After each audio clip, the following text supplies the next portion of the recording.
أعوذ بالله من الشيطان الرجيم. بسم الله الرحمن الرحيم.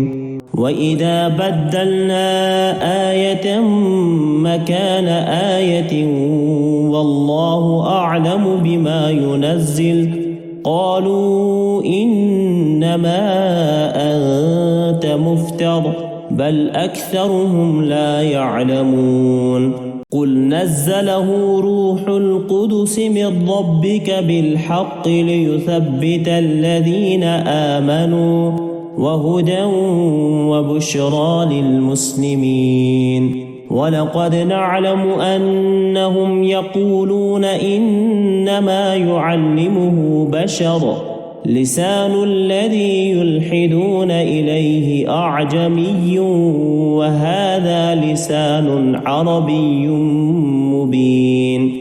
إن الذين لا يؤمنون بآيات الله لا يهديهم الله ولهم عذاب أليم. إنما يفتري الكذب الذين لا يؤمنون بآيات الله وأولئك هم الكاذبون. من كفر بالله من بعد إيمانه إلا من أكره وقلبه مطمئن بالإيمان ولكن من شرح بالكفر صدرا فعليهم غضب من الله ولهم عذاب عظيم.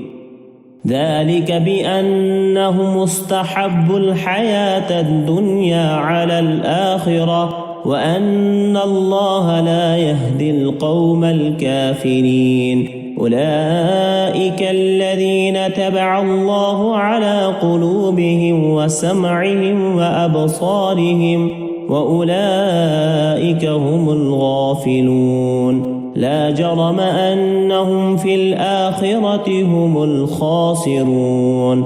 ثم إن ربك للذين هاجروا من بعد ما فتنوا ثم جاهدوا وصبروا إن ربك من بعدها لغفور رحيم.